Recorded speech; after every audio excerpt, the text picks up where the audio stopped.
الحمد لله الذي خلق السماوات والأرض والإنسان والجان وأنطق لسان الإنسان نور قلوب أهل التوحيد والإيمان بأنوار الإسلام والإيقان. Barcha maqtovdan davlat yer ham ko'klarni, kishilarni ham jinlarni yo'qdan bor qilishi Alloh taolaga tegishli. Alloh taolo kishining tilini suylashi ne'matini berdi. Ham Allohni bir tanishlarning, ham iymon ahllarining yuraklarini islom hamdaqli inonu bilan nurlantirdi. Kimni Alloh taolo to'g'ri yo'lga qo'ndirsa, ondan bir kunda shimaradi, alashtiradi, kufrlikka, murtadlikka, munofiqlikka ovushtira olmas. Kimni Alloh alashtirsa yoki to'g'ri yo'lga qo'ndirmasa, ona butun dunyo musulmonlari yig'ilib dinga ishonsalar-da iymonga kelmas, u oqillik kishilardan bo'lmas. Kimni Alloh to'g'ri yo'lga, ya'ni islom diniga kirgan ekan, demak bu odam bolasi kuni-tuni Robbisini shukr qilishga tegish. Rahmat surasida Alloh taolo aytadi: A'udhu billahi minash shaytonir rajim. Lahu mu'aqibatun min bayni yadayhi wa min khalfihi yahfazuna min amrillah. Inna Allaha la yughayyiru ma biqawmin hatta yughayyiru ma bi anfusihim. Wa idha arada Allahu biqawmin su'an fala maradda lahu wa ma lahum min dunihi min wal. So'zini yashirgan yoki oshib qilgan, ishning qorong'iligi bilan qoplangan kunduzning yo'lida oshib bo'lib yurgan kishi uchun onun oldindan ham ortidan saqlovchi, birsidan so'ng ikkinchisi shiratda turgan farishtalar bor. Bu farishtalar kishini Allohning azobidan saqlaydilar. Ya'ni banda gunoh qilgach, Allohdan kechiktirish so'rab qoldiradilar. Dirsikda Alloh taolo bir qavmda bo'lgan narsani, Alloh o'zlari yaxshi amallarni yovuzliklarga olishtirganicha o'zgartmaydi. Ya'ni xalqdan ko'rkam xalqning ketuvini xalq o'zi sababchi. Chunki bu ko'rkam xalqni saqlay bilmadilar. Agar Alloh taolo bir qavmga yovuzlikni tilasa, bu yovuzlikni hech kim qaytara olmas. Allohdan boshqa ularni bu yovuzlikdan qutqaruvchi yo'q. Bu oyatga muvofiq bo'lgan Payg'ambarimiz Muhammad sallallohu alayhi vasallam hadisi bor. Payg'ambarimiz sallallohu alayhi vasallam aytdi: O'zingiz dinli bo'lsangiz, sizning ustingizdan shunday hukm yuritilar ham idora etilar. Bu oyat bilan hadisda belgili bo'lgancha, musulmonlarda bo'lgan quvvatlarning ketuvining sababi musulmonlar o'zlari. Wa qul i'malu fasayarallohu 'amalakum wa rasuluhu wal mu'minuna wa saturadduna ila 'alimil ghaibi wash-shahada fayunabbi'ukum bima kuntum ta'malun. Izga amallar qilamiz. Albatta Alloh va uning rasuli ham mu'minlar sizning amallaringizni ko'rurlar, ham tezdan yashirinni ham ochiqni bilishi Allohga qilgan amallaringiz bilan foydalanasiz.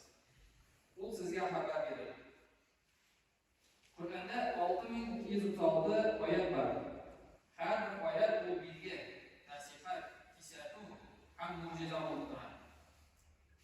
Inna fi zalika laayatin liqaumin ya'qilun. Dirishlikda bunda aqlli kishilar uchun Allohning qudratini rostlovchi alamatlar bor. Ya'ni iymonli kishi Qur'on oyatlarini bir ma'lumot etib tugul, bilgi alamat etib borgan deyish. Kim Allohni unutsa, Qur'onni unutar. Kimdan Alloh bo'lsa, ona butun zotlarla bo'lur. Aqlli kishi ezgulik yo'llarini izlarga tegish, chunki yolg'izlik, buzuqlik qilib to'g'ri yo'lga chaqirib bo'lmaydi. Alloh taolo Zariyat surasida Payg'ambarimiz sallallohu alayhi vasallam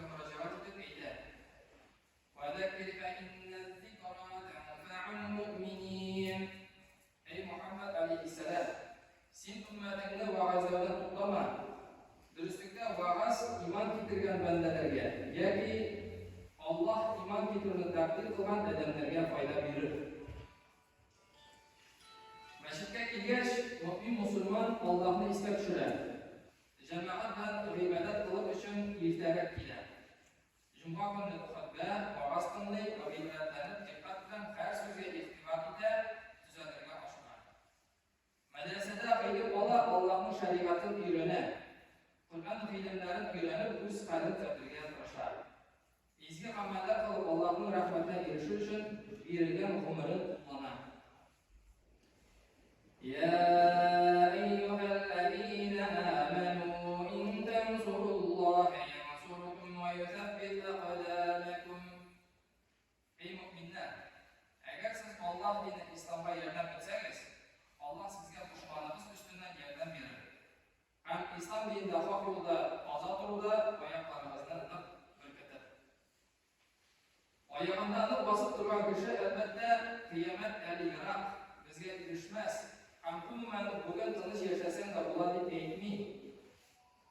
Buni istisno etib iymonli kishi bo'laydi. Innahum yarawnahu ba'ida va narahu qariba.